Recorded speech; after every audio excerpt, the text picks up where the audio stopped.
Shalom à toutes et à tous et merci d'être fidèles à Wake Up, la matinale à la gloire de l'Éternel. Encore un réel plaisir pour nous d'être avec vous en cette très belle matinée de ce vendredi. Jean-Richard, shalom. Shalom Aniel et bonjour à tous. Shalom Colombe. Shalom Aniel, bonjour tout le monde. Linda, shalom. Shalom. Pasteur Alexandre, shalom. Shalom. Vous allez bien? Avec joie, oui, super. On est content d'être là. Wow, super aussi de vous recevoir sur notre plateau. Oui, puis d'être ici en Côte d'Ivoire et de participer à cette belle émission. Wow. Merci pour l'accueil. On est très honorés. Alors Jean-Richard, avec vous, on parlera de quoi aujourd'hui dans Culture Actuelle, le saviez-vous? Dans Culture Actuelle, on parlera musique, on parlera de la musique gospel. C'est une musique qui s'exporte et qui se porte très bien depuis quelques années. On parlera d'une artiste qui a contribué à tracer les sillons de cette musique. Et puis dans le saviez-vous, on parlera de la Bible. D'accord. Colombe et vous dans le Trickbox? Moi, je donnerai des astuces pour effacer les rayures d'un verre. Alors, ça paraît impossible, mais on en parlera tout à l'heure. Voilà, un sujet qui paraît très intéressant. Et puis avec notre artiste du jour, Linda, on parlera rap. Rap, support également musical pour l'évangélisation. Exactement. Je rappe et je chante pour la gloire de Dieu. Donc, Vous êtes aussi animatrice. Voilà, animatrice, présentatrice, je suis couteau suisse, je fais tout. voilà plusieurs cordes à son arc. Voilà, Ça sera intéressant de parler avec vous aujourd'hui. Mais vous savez, avant toute chose, il est important pour le chrétien de démarrer sa journée avec la parole de Dieu. Et c'est maintenant dans Méditons ensemble.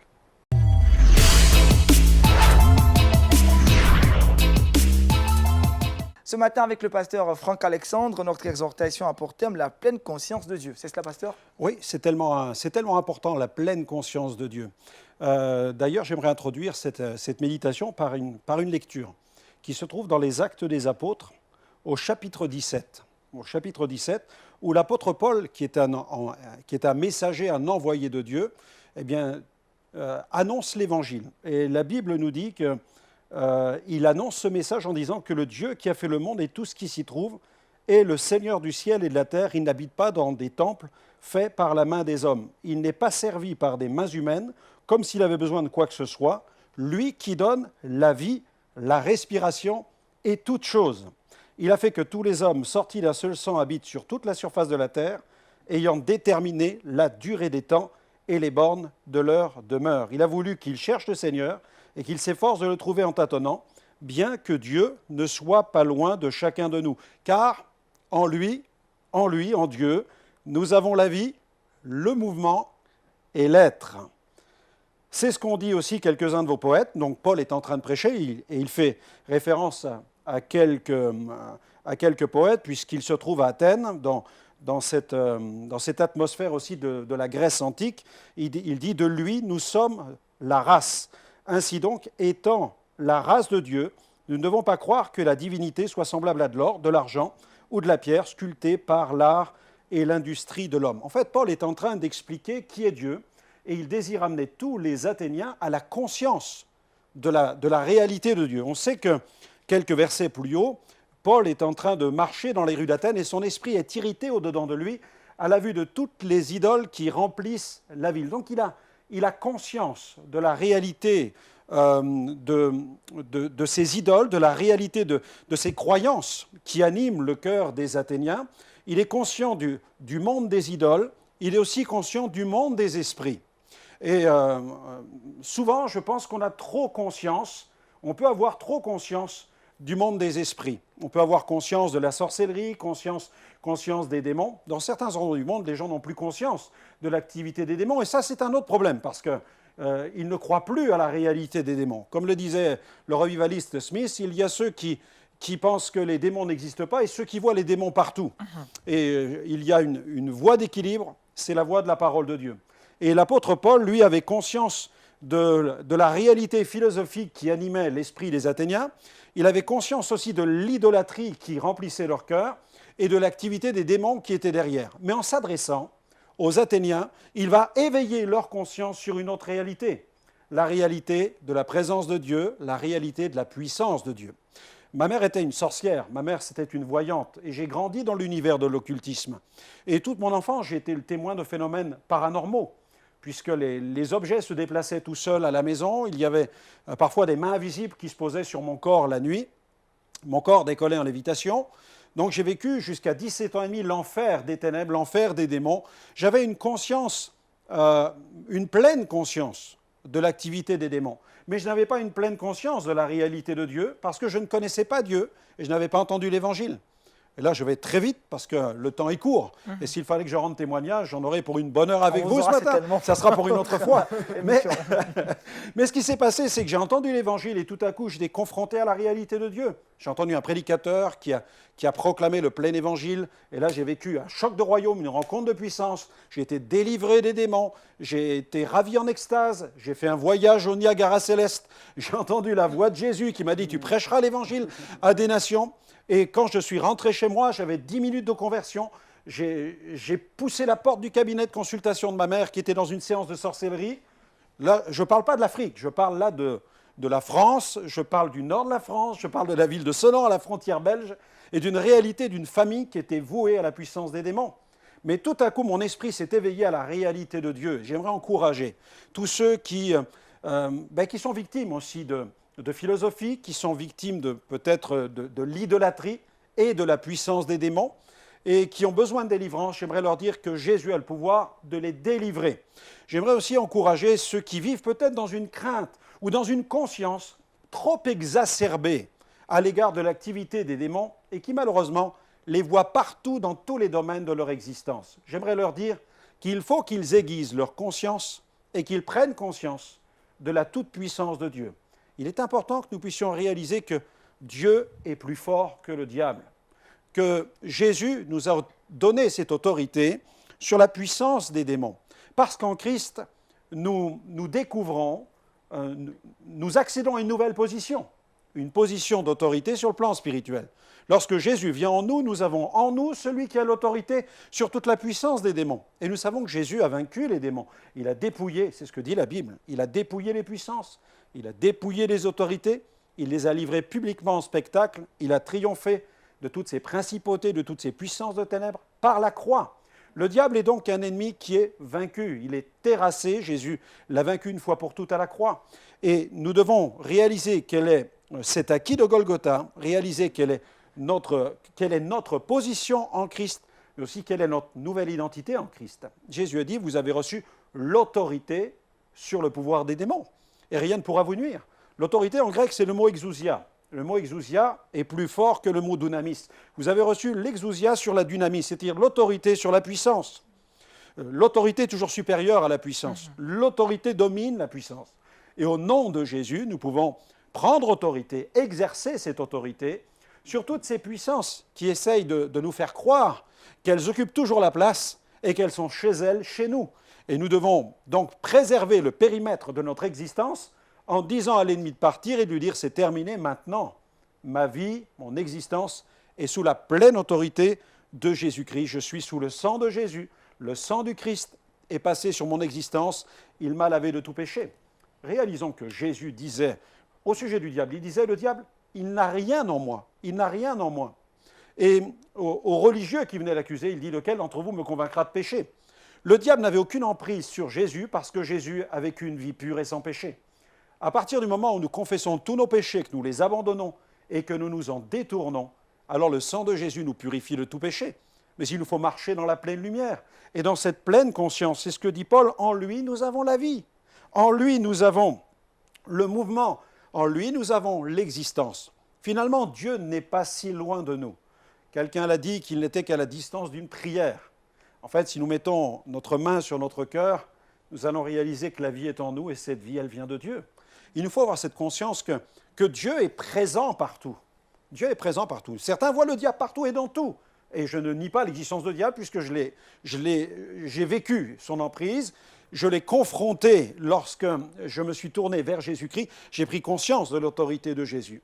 Mais j'ai dû apprendre à exercer cette autorité et à maximiser ma conscience d'un Dieu qui est tout le temps avec moi, d'un Dieu qui est dans mes affaires, d'un Dieu qui veut s'occuper de ma vie émotionnelle, d'un Dieu qui veut s'occuper de ma vie sentimentale, d'un Dieu qui veut s'occuper de mes affaires.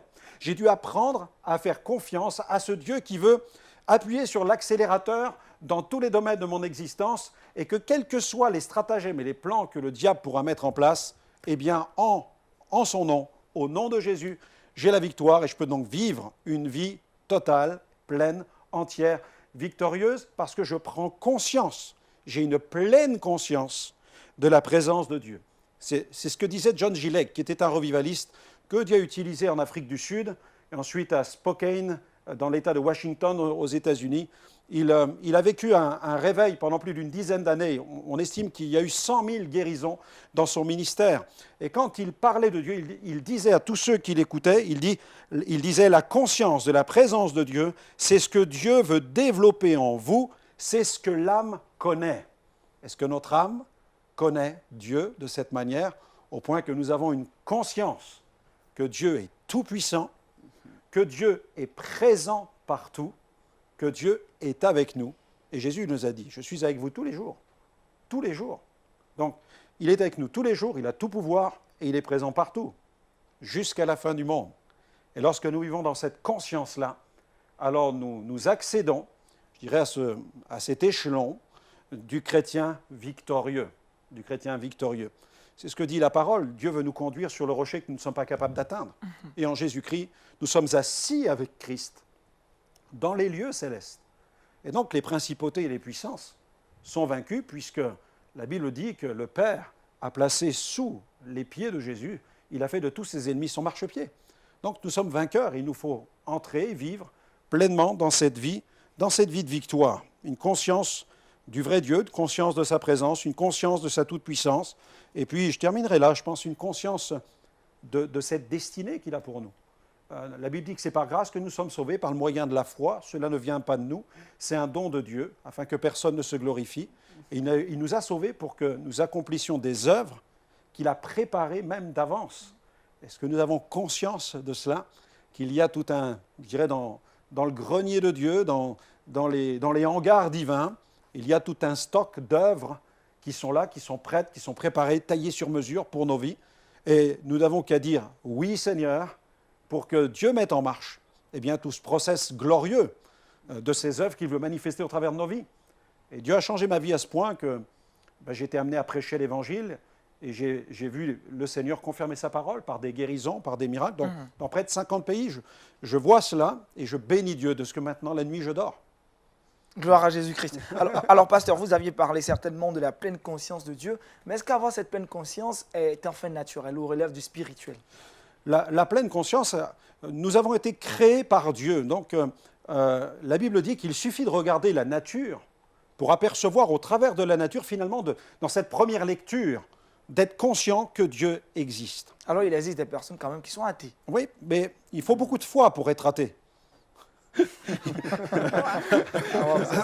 Il faut beaucoup de foi pour être athée. En fait, chacun a été créé avec une mesure de foi. C'est ce que dit la Bible. Dieu a départi à chacun une mesure de foi. Mais cette foi-là, malheureusement, à cause du péché et de l'obscurité de notre âme, elle est détournée de son objectif premier. Plutôt que de mettre cette foi au service de la connaissance de Dieu, d'une communion avec Dieu, eh bien, cette foi a été détournée par l'ennemi pour être redirigée vers des idoles, vers des pratiques occultes, vers des faux dieux, vers des fausses doctrines, vers des faux prophètes, etc.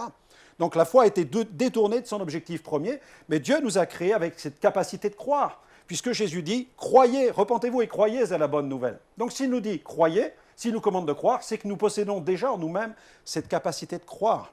Mais malheureusement, cette foi a été détournée de son objectif originel. Elle aurait dû être rivée, fixée sur Dieu.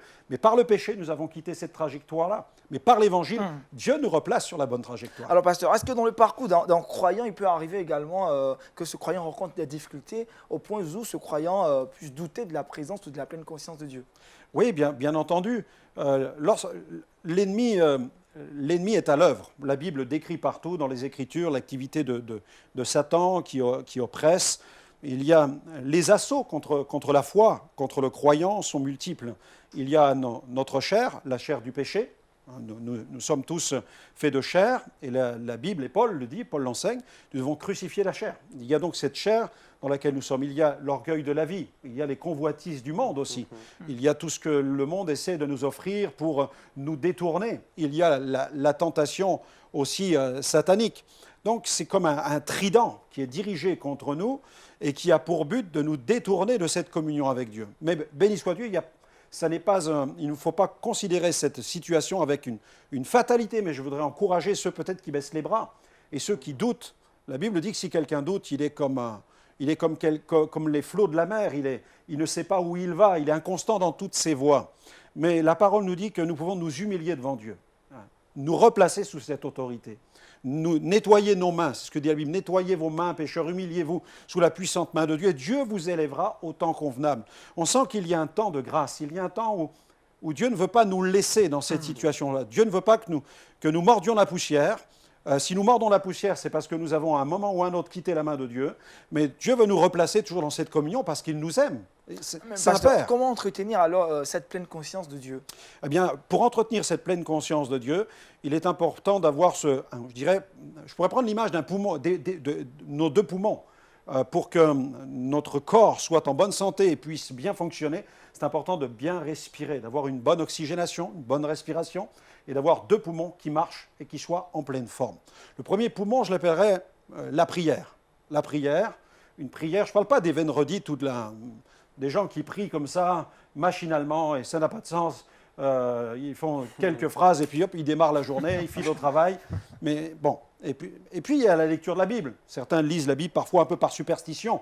Ils cherchent un verset qui va pouvoir leur donner un coup de main. Je parle de communion, de véritable communion.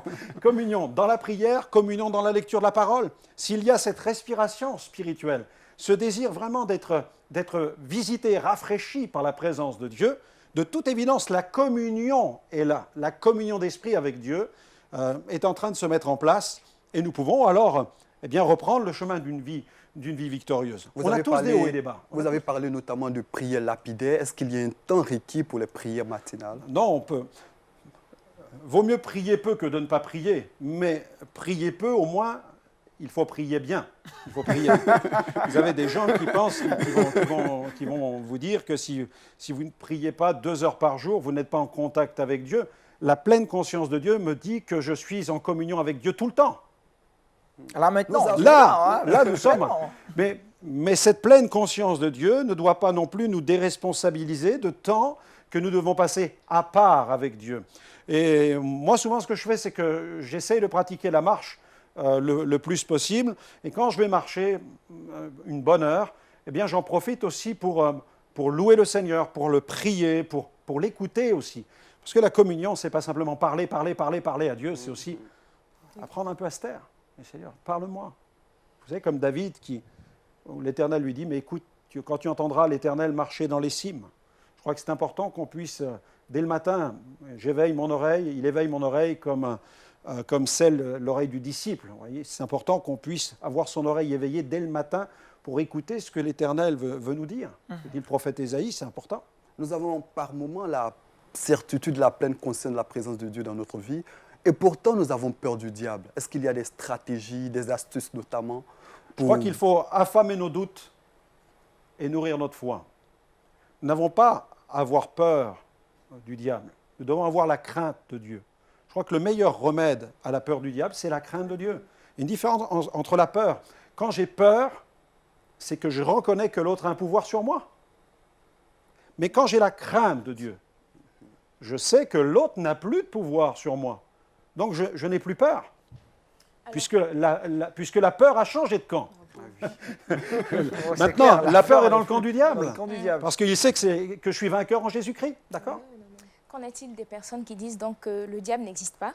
En fait, quel risque ils prennent ces personnes-là? Eh bien, les personnes qui disent que le diable n'existe pas, elles vivent dans un terrible déni. Dans un terrible déni, il n'y a même pas besoin d'avoir la foi pour croire que le diable existe. Il suffit de regarder le monde dans lequel nous vivons pour se rendre compte que tout est mis sans dessus dessous et qu'il y a, je dirais, une intelligence maléfique, machiavélique qui s'évertue 24 heures sur 24 à vouloir détruire nos vies, nos existences en déployant une énergie phénoménale pour élever les couples, l'homme et la femme à l'intérieur du couple, ou élever même les peuples les uns contre les autres.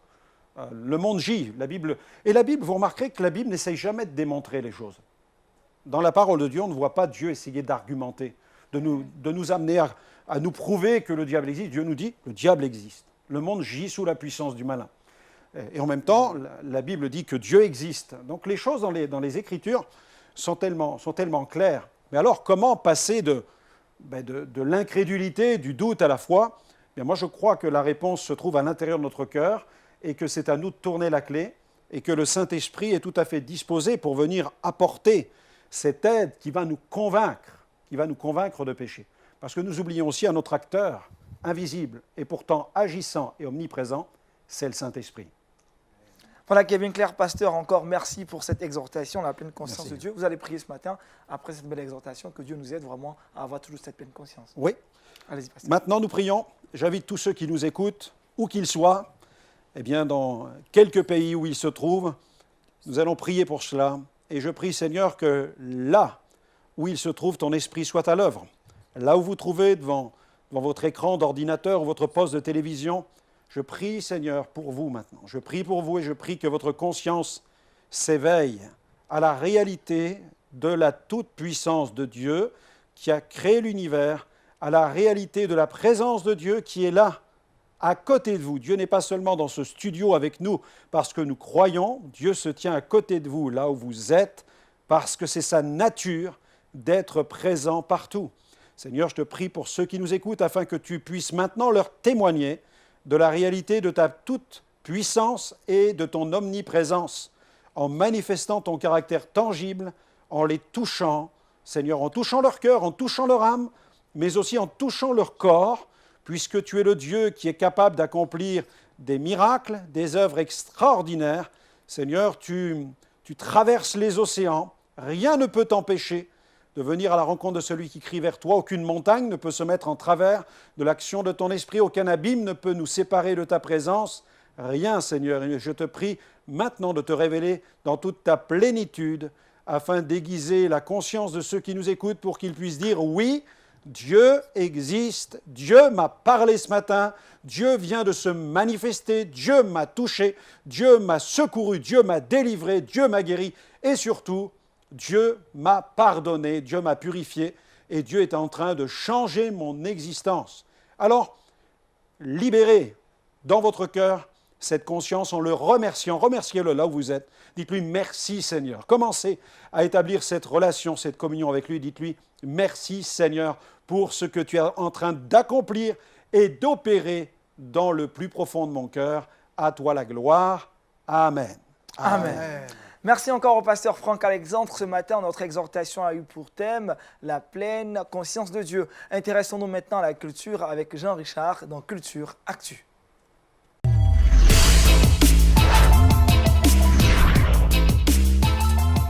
Jean Richard, avec vous ce matin, nous parlons musique.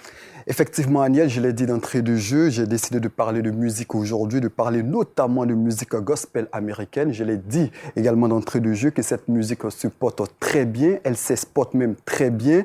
Elle est incarnée en ce 21e siècle par des artistes tels que Amy Grant, tels que Tasha Cobbs, tels que Lauren Daigle, avec son nouveau single qui fait l'actualité You See It, des artistes tels que Tamela Mann, tels que Carrie Job, j'en oublie, des artistes qui ont su perpétuer cette œuvre qui a pris ses racines pourtant au XVIIe siècle et au XVIIIe siècle au niveau des États-Unis dans un environnement marqué par l'esclavage. Si cette musique fait la fierté de la chrétienté aujourd'hui, si elle est sur toutes les scènes, si elle s'exporte très bien, c'est parce qu'il y a des pionnières, des pionniers qui se sont défoncés pour positionner cette musique.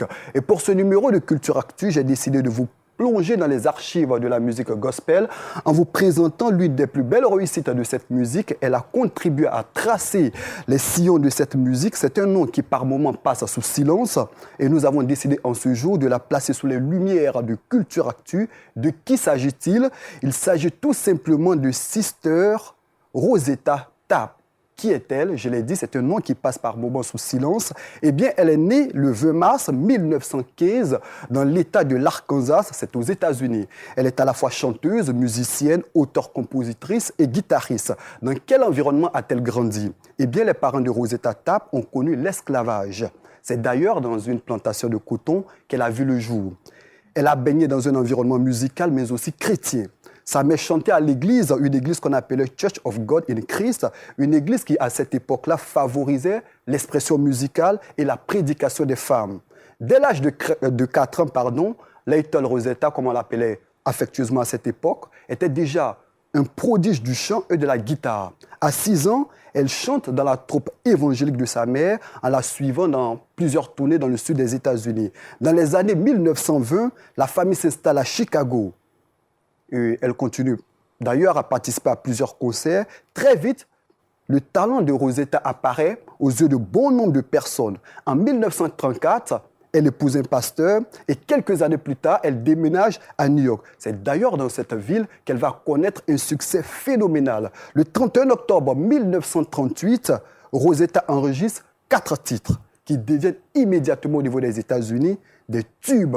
Elle va passer de l'étape d'artiste inconnu à véritable icône du gospel du côté des États-Unis. C'est d'ailleurs la première musicienne gospel à obtenir un succès commercial au niveau des États-Unis. Elle signe par ricochet à Remender. Remender qui est une grosse institution au niveau de ce qu'on appelle les labels aujourd'hui. Elle signe d'ailleurs dans cette institution. Elle gagne en notoriété en multipliant plusieurs concerts au niveau des États-Unis, mais elle sera rejetée quelques années plus tard parce qu'elle a décidé de jouer sur des scènes profanes.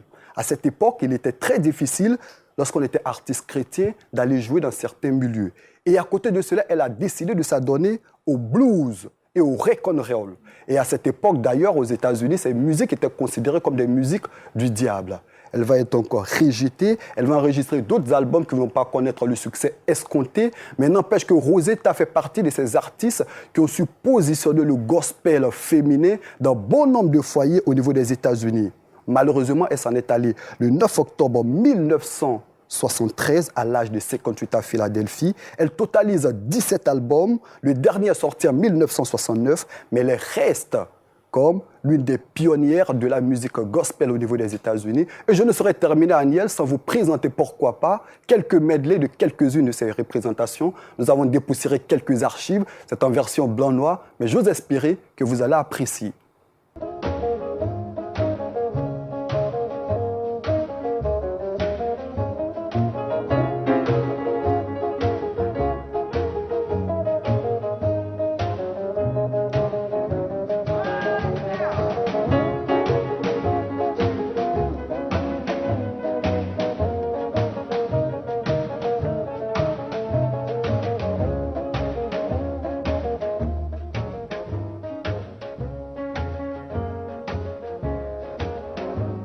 This train don't pull no winkers. This train, I said this train don't pull no winkers. This train, no, no, no, no, no, no, no, no, no, no. This train don't pull no winkers. No crap shooter and no whiskey drinkers. It's a clean train, this train. You know this train don't pull no jokers, this train. This train don't pull no jokers, this train.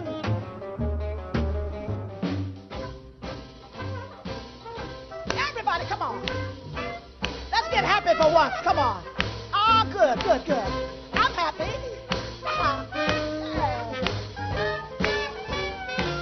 Oh, give me that old time religion. I want that old time religion. I want that old time religion. It's good enough for me. Make me love everybody. It will make me love everybody. It'll make me love everybody. And it's good enough for me. Do you want that old time religion? I got that old time religion. I want that old time religion. I know it's good enough for me. Merci Jean-Richard, très beau clip, en tout cas ça date de longtemps. Ah oui, Rosetta Tapp, grande voix, une artiste que je tenais à présenter à toutes ces personnes qui nous regardent, des artistes qui ont tracé les sillons de la musique gospel. Cette musique se porte bien, n'empêche qu'il y a eu des artistes qui ont tracé ces sillons et il faille qu'on les garde, pourquoi pas dans nos mémoires et nous les ressuscitons, pourquoi pas par moments sur nos antennes. Voilà qui est bien clair. Jean-Richard, merci déjà. Alors nous avons un artiste, je dirais une artiste sur notre plateau aujourd'hui, Linda. Alors Linda, quand on parle déjà de Rosetta, ancienne gloire de la musique chrétienne, vous écoutez souvent la musique gospel? Alors moi, la musique gospel, je ne suis pas tant porté sur ça. La musique américaine, gospel, non. Je préfère plutôt le gospel français, francophone. D'accord. Voilà, ça me parle plus, bien que je comprenne l'anglais, mais vraiment, je préfère vraiment ce qui se passe proche de moi. Voilà, parce que... Et bon, pourquoi un tel choix? Non, c'est pas un choix, ça se fait naturellement. Ça se fait naturellement. Moi, je connais les Tasha Cobbs, tu as cité Khadija, Tasha Cobbs, oui. tout ça. Bon, aujourd'hui, le gospel francophone se porte très bien avec Oui, il se porte très bien. Je me dis que pour les si nous, petits cieux on ouverts. La musique est née aux parce États-Unis. qu'eux, là-bas, ils nous calculent pas, quoi. Donc, nous, voilà. Pas forcément. Ils connaissent quelques noms. Donc, au moins, nous, on se supporte entre nous. Peut-être Et qu'ils c'est regardent sur Internet. Les Américains nous Ils regardent. regardent juste un peu sur Internet. Et après, au contraire, il y a des belles choses qui se passent. Je sais que Kirk Franklin, il est au top. Je sais que oui. Tasha Cobbs aussi. Tamela Man. Man, elle a fait un comment on appelle ça, reality show avec son mari. ouais, Ils sont super. Et voilà. Et moi, ma préférée, malgré tout, je tiens à le préciser. C'est le gospel francophone. Non. J'ai une artiste, Elle est l'artiste gospel, Yolanda Adams. Ah oui. C'est-à-dire que Très si belle j'ai la voix, très belle capacité, voix. la possibilité, Seigneur, entend ma prière, de pouvoir faire un duo avec Yolanda. Oh. Ça arrivera. Elle est On va magnifique. prier pour ça. Alors, pasteur, vous écoutez, vous consommez la musique gospel? Oui. Et puis j'ai un bon ami que beaucoup de francophones connaissent, Manu Bolomik. Ah oui, le Oui, pasteur rappeur. pasteur rappeur, on l'aime bien, on l'aime bien. Alors, voilà, moi j'aime beaucoup le rap par contre. D'accord. Et puisqu'on parle de rap, on va rester dans ce même tempo. On va avoir un échange maintenant dans l'affiche avec Linda. Restez avec nous.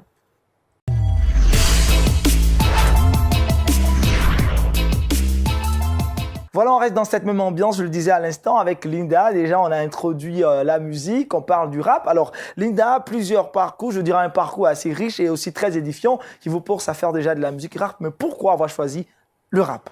Ben, en fait, quand j'étais jeune, que je n'étais pas encore convertie, j'écoutais le rap et j'aime énormément le rap. Et donc, en 96, j'avais un petit groupe avec mes sœurs et des amis et les filles ont décidé de chanter. Moi, je pouvais chanter parce que je chante aussi, mais j'avais envie de rapper. Donc, c'est là où j'ai commencé le rap et j'ai écouté le rap, mais je n'avais jamais essayé. Et donc, je me suis dit, je vais essayer de voir si j'arrive et tout. Et finalement, c'est bien passé et j'ai vraiment kiffé. Et donc, c'est là où j'ai commencé à faire du rap. Et quand je me suis convertie en 2004, quand j'ai donné ma vie au Seigneur, je suis rentrée dans le groupe musical et j'ai repris la musique en chanson. D'accord, avant qu'on ne parle de votre conversion, déjà, on va pour la petite histoire. Je vais trop vite, c'est ça? Elle est rappeuse, c'est speed, quoi. Mais on va aller doucement. On va calmer. Moi, je mets la deuxième, voilà.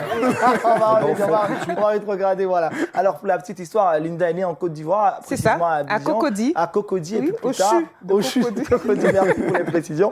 Et puis, quelques années plus tard, en 80, vous allez à Toulouse, toute la Oui, famille. mon père nous amène là-bas, en France, avec lui, parce qu'il était parti pour ses études. D'accord. Il Donc, prend maman et puis mes frères et sœurs. Et on va en France. donc, Linda a grandi en France. À Toulouse, oui. À Toulouse précisément, elle fait sa scolarité, ses études C'est là-bas. ça. Donc déjà, vous êtes éduquée dans le milieu chrétien, papa Oui, chrétien. maman est chrétienne, elle est catholique, et donc elle nous présente Christ, déjà. Alors vos premiers pas musicaux, c'est avec déjà le groupe Godness. C'est ça. C'est quoi l'expérience avec Godness? Godness, ben en fait, c'est déjà, j'étais pas encore convertie, mais Godness, ça signifie divinité. Divinité, Et ça effectivement. nous est venu comme ça, et puis on avait des chansons, on avait nos propres compositions, des titres comme I Wanna Be Free, Dancing, on avait des petits trucs comme ça, et donc c'est là, on a commencé par être coaché par un ancien membre du groupe KDD. C'est un célèbre groupe toulousain que toute la France a connu. Et donc, Mathias nous commençait à nous coacher, et tout, niveau rap, tout ça. Et donc, on a eu notre première expérience comme ça, avec ce professionnel-là, parce que lui, il était déjà mis en avant par rapport au célèbre groupe déjà qui marchait à l'époque. Et donc, on a commencé nos petits débuts comme ça. Voilà, une petite scène, voilà. Mais là, Linda n'était pas chrétienne, malgré le fait en fait, qu'elle appartenait au groupe Divinité. Je n'étais pas convertie, mais j'étais chrétienne. Chrétienne, d'accord. Oui, parce que déjà toute petite, maman nous présente Christ, nous présente. Hein. Et moi, ce qu'elle me propose, je suis contente, je l'accepte. Et elle dit qu'il y a un Dieu en haut. et qu'il est capable de faire plein de choses. Donc moi, je me rappelle, j'étais très bandite quand j'étais petite et je faisais plein de bêtises. On espère que ça a changé. Ça a changé. Et quand je faisais des bêtises et que je me faisais attraper, j'allais dans les toilettes et je priais. Je dis, mon Dieu, fais que maman me tape pas. Mais maman me tapait. Donc ça veut dire que j'avais quand même cette... C'est ça qu'elle a appris à prier. voilà, pour sauver ma peau. Dieu n'a pas exaucé. Donc voilà, et non, Dieu ne peut pas exaucer ça. Tout, le salaire du péché, c'est la mort. Donc tout salaire a son péché. Donc je me faisais bien taper. Et donc voilà, donc j'avais déjà cet amour-là pour le Seigneur. C'était inexplicable étant enfant. D'accord. Ouais. Et puis par la suite, vous aviez été submergé, on dira, par les voix du monde. Et voilà, pas mal d'événements également se sont succédés. Mais qu'est-ce qui va créer le déclic, qui va créer également votre conversion? C'est très simple, en fait. Je tombe enceinte à l'âge de 20 ans, 19 ans, 20 ans, et mon fils naît sourd. Et donc là, c'est le choc. Et je me dis, waouh, c'était terrible, en fait. Et le géniteur n'est plus avec moi, il s'en va pour d'autres raisons. Et donc, je me dis, oh là là. Là, maintenant, on commence à se dire, ah, j'ai besoin de quelqu'un. Et moi, ma mère nous avait appris à prier avec le Je vous salue Marie, tout ça. Donc, dans la chambre, je prenais le chapelet, je priais, Seigneur, je priais pour que mon fils puisse échapper à ce... Parce qu'on m'avait annoncé qu'il y avait des possibilités qu'il soit sourd. Et malgré mes prières et tout, ça n'a pas manqué. Et quand il est né, il avait cette surdité-là. Et donc, qu'est-ce qui s'est passé? J'ai une amie qui m'a invitée dans une cellule de prière et le pasteur, il nous a dit que Christ avait la capacité de guérir. Dieu guérit. Et on m'avait jamais présenté Dieu comme ça. Et on m'a dit que Dieu donne la paix du cœur. On m'avait jamais présenté Christ comme ça.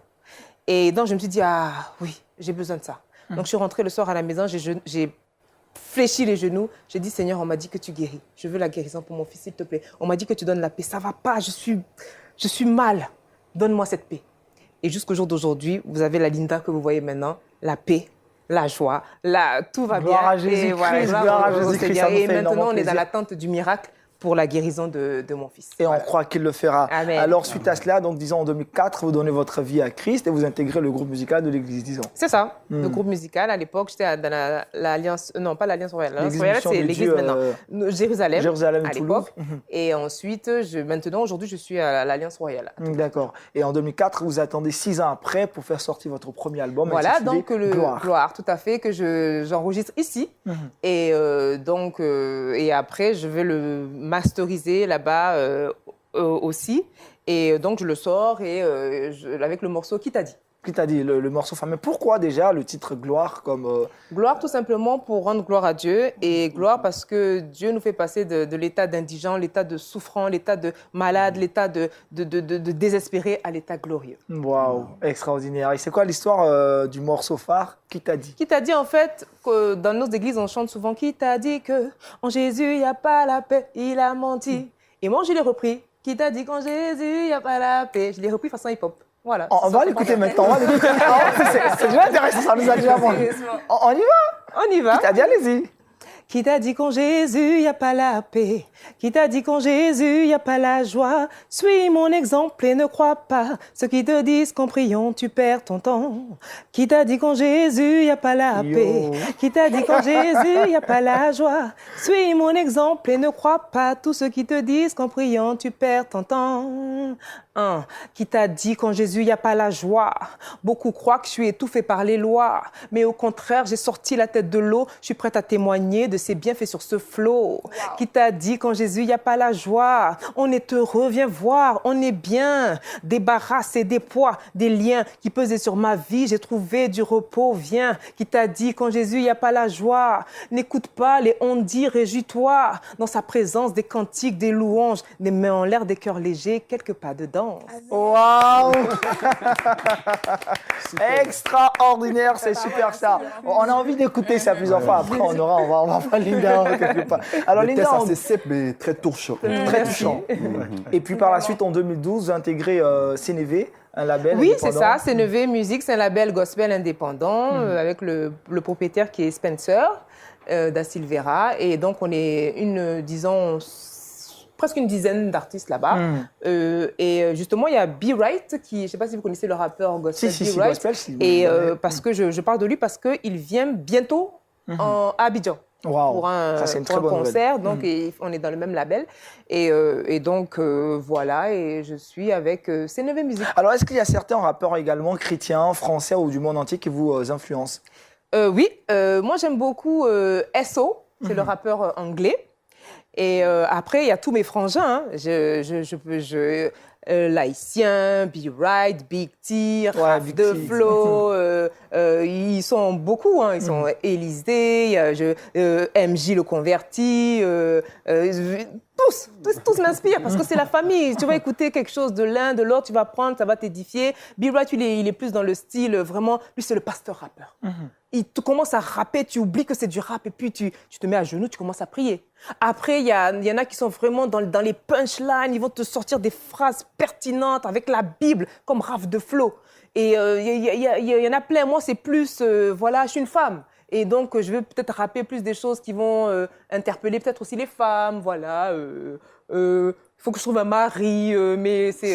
des faut que tests je qui se réfléchisse rapportent. les genoux. Des thématiques qui touchent voilà, Dieu, c'est Dieu qui donne. Tu vois, des trucs comme ça, quoi. Donc, chacun a D'accord. Alors, de la Voilà. de la première sortie de votre album jusqu'à aujourd'hui, comment est-ce que le public a réagi à votre album? Ben écoute, moi, ce que ça m'a permis de m'apporter, cet album, c'est un pied dans le rap gospel. C'est vraiment ce que je constate, c'est que mon album, il y a du chant dedans, mais c'est-à-dire c'est devenu Linda, en fait, la rappeuse. En fait, je ne suis pas que rappeuse, mais c'est ce qui s'en est dégagé. Donc, du coup, ça m'a permis d'avoir plusieurs collaborations, de pouvoir rentrer chez C9 parce que c'est principalement des rappeurs. Et puis, voilà. Donc, c'est vraiment ça que ça a pu apporter. Mais est-ce que par moment, vous avez été fustigé dans le rap chrétien, notamment dans le rap gospel, quand on sait que par moment, le rap n'était pas très bienvenu dans les différentes églises? Les gens sont vraiment, comment dire, il y a des puristes. Partout, il y a des puristes. Chez nous, les chrétiens, il y a des puristes. Et ils se disent, quelqu'un qui fait de la musique, il faut que ce soit une adoration. Mais une adoration, c'est un style. C'est quoi comme style? On va dire l'adoration, c'est un peu comme un slow. Où est-ce que je me trompe? C'est un peu un slow. Voilà, slow, c'est slowly, doucement, voilà, une adoration. Après, il y a des choses qui sont un peu plus vifs. C'est-à-dire que Dieu donne des talents. Tu vois? Et donc, moi, il m'a donné cette capacité de pouvoir rapper. Alors, pourquoi ne pas l'utiliser pour la gloire de son nom? Alors, Pasteur Franck, vous qui consommez souvent la musique rap, que pensez-vous du rap gospel aujourd'hui? Moi, je suis assez fasciné par la richesse des styles, par la richesse aussi des tendances, qui malheureusement, comme on l'a entendu au travers de ce que disait Linda il y a quelques instants, suscitent trop souvent, malheureusement, des guéguerres et des querelles. Mais je crois qu'il y a une telle diversité aussi culturelle. On vit dans un monde où les choses ne sont pas linéaires. Dieu n'est pas linéaire. Dieu ne fonctionne pas en mono, je pense qu'il fonctionne en stéréo. Dieu, c'est pas Belle image, Pasteur. J'ai répété ce matin avant de venir. Mais je crois qu'on fait toujours... ce sont des combats où on perd notre temps. Parce qu'il n'y a pas vraiment de musique chrétienne, il n'y a que des chrétiens qui font de la musique. Super. Voilà, ce sont des chrétiens qui font de la musique. On dit Merci, en rap, Linda. c'est du punchline. Au moins, elle a compris. Vous allez reprendre parce que vous allez C'est la seule qui a compris sur le plateau. Parce que vous allez reprendre encore ce que vous avez dit. Vous allez reprendre encore votre phrase. Laquelle? La dernière, là, celle-ci. Je l'ai oubliée, elle était tellement forte. Dans le rap, on appelle ça une punchline. C'est ce que je viens de Voilà, dire. punchline.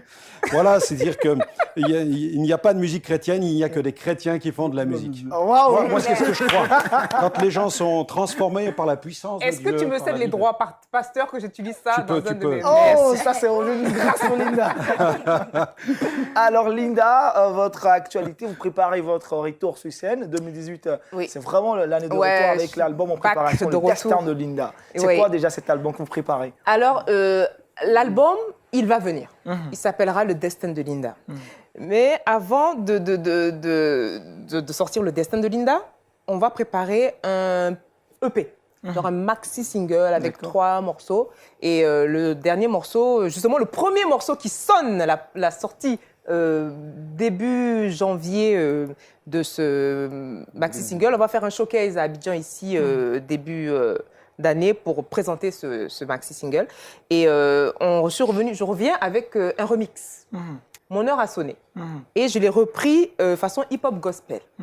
Et donc, le pasteur vient de dire qu'il n'y a pas que des chrétiens qui font Il n'y a pas de la musique chrétienne, il y a des chrétiens qui font de la musique. Et justement, au travers de ce morceau, j'ai voulu faire de la musique et moi, je suis chrétienne. Parce que j'ai entendu beaucoup de polémiques disant que pourquoi elle a repris mon heure à sonner.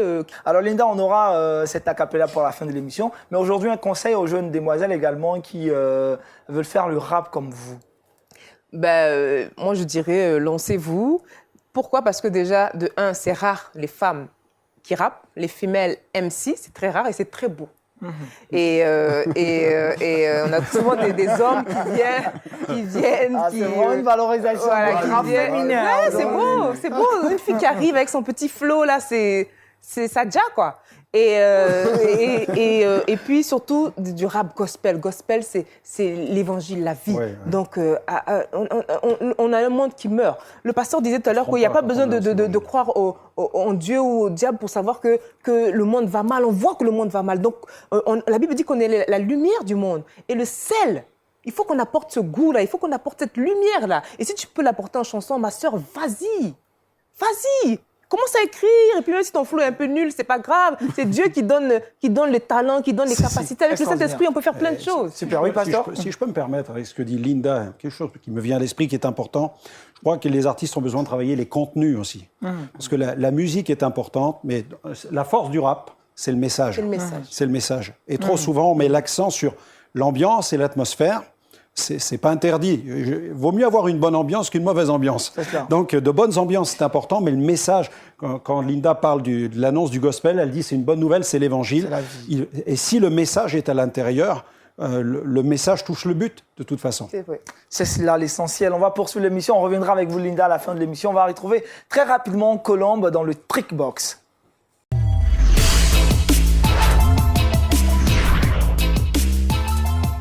On retrouve Colombe dans le Trickbox. Alors merci Aniel, bonjour à tous. Donc voilà, ça paraît impossible en fait d'enlever les rayures sur des verres, mais s'il vous plaît, n'utilisez pas vos verres pharmaceutiques, que ce soit les vitres en fait de la maison, partout où il y a des rayures, vous pouvez utiliser comme première astuce la laine de verre. Alors la laine de verre qui est très fine, particulièrement se vend dans des magasins bio, partout où vous pouvez trouver, et on va utiliser ça en fait pour frotter sur la rayure qui est sur la vitre, que ce soit fait en fait par un enfant ou peu importe la personne. Il faut prendre cette laine-là en très peu de quantité, pas trop, ça dépendra de chacun, et on passe vraiment de manière circulaire dessus.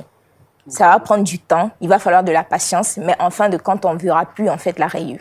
Donc, en seconde astuce, on va utiliser le dentifrice et le bicarbonate mélangé. Donc, sur un chiffon propre, il faut imbiber le dentifrice et le bicarbonate, faire une pâte, un bon mélange qu'on va passer sur la vitre et ça va enlever aussi la rayure qui s'y trouve. Ensuite, en troisième astuce, nous avons l'ammoniac qu'on trouve dans des marchés bio et tout. Donc, c'est une poudre blanche qu'on va devoir mélanger avec de l'eau. Et ce mélange-là permet aussi de nettoyer les vitres afin d'enlever les rayures. Donc voilà, c'était les 3 astuces que je proposais pour aujourd'hui. Merci Colombe pour le Trickbox. Astuce très naturelle, en tout cas, qui facilite notre vie au quotidien. Et dans le dernier virage de cette émission, on retrouve Jean-Richard dans le Saviez-vous.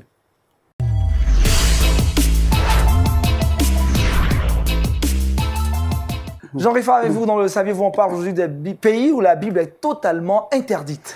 Effectivement, aujourd'hui, j'ai décidé de proposer le top 4 des pays où la Bible est complètement interdite. Vous le savez, depuis plusieurs siècles, les chrétiens, j'y arrive, sont persécutés pour leur foi. On observe plusieurs formes de persécution, les nébuleuses terroristes telles que Daesh, Al-Shabaab, Boko Haram tuent, traquent, menacent les populations chrétiennes qui sont attachées à Jésus-Christ. La Bible, qui est notre boussole, n'échappe véritablement pas à cette persécution. Dans bon nombre de pays aujourd'hui, la Bible est interdite et aujourd'hui, j'ai décidé de vous présenter quelques pays à travers le globe qui interdisent notamment la Bible.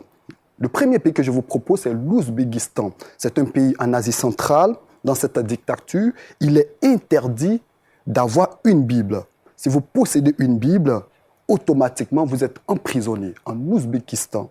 Le deuxième pays que je vous propose, c'est les îles Maldives. C'est une île qui est connue pour sa destination de rêve, une île où bon nombre de touristes y vont, mais sachez que dans ce pays, l'importation de la Bible est interdite. Actuellement, aucune traduction complète de la Bible en DVI, DVI c'est la langue de ce pays, aucune traduction n'existe dans ce petit pays, une nation tropicale qui existe dans les Antilles. Et puis le troisième pays que je vous propose, c'est la Libye, située en Afrique du Nord. Dans ce pays, la Bible est interdite également. La distribution de la parole de notre Seigneur et l'évangélisation sont illégales en Libye. Il est interdit d'importer une Bible en langue arabe. Wow. En Libye. Et puis le dernier pays que je propose, c'est la Corée du Nord. Dans cet état totalitaire, le seul culte qui est autorisé est le culte, nous le savons tous, de Kim Jong-un. Toute trace d'évangile a été effacée. Les Bibles sont interdites dans ce pays. La possession de la Bible est un crime et conduit à l'emprisonnement, à la torture ou encore à la mort. Mais il faut préciser également que la Bible aujourd'hui est même attaquée dans certaines démocraties. On l'a vu aux États-Unis où il a été interdit à certaines organisations telles que Gédéon de distribuer même des Bibles aux abords des écoles. En France, notamment, dans certains pays, il est interdit. Et aujourd'hui, le débat fait rage au niveau des États-Unis. Il faille retirer certaines Bibles dans les bibliothèques des universités. Donc, il faut dire que c'est vrai que les chrétiens sont persécutés. Mais à côté de la persécution de ces chrétiens, la Bible, qui est notre boussole, qui est la boussole du christianisme, est également persécuté. Et les pays qui interdisent notamment cette importation, cette présence de la Bible, c'est l'Ouzbékistan, les îles Maldives, la Libye et la Corée du Nord. Pasteur, c'est assez triste et pour cela, c'est l'appel vraiment à la prière. Oui, c'est important parce que quand on entend ces statistiques, on ne peut pas ne pas penser à tous ceux qui subissent la tyrannie de ces dictatures et qui sont obligés de se réunir, je dirais, dans des endroits de façon secrète, pour pouvoir prier leur Dieu et puis vivre la communion fraternelle.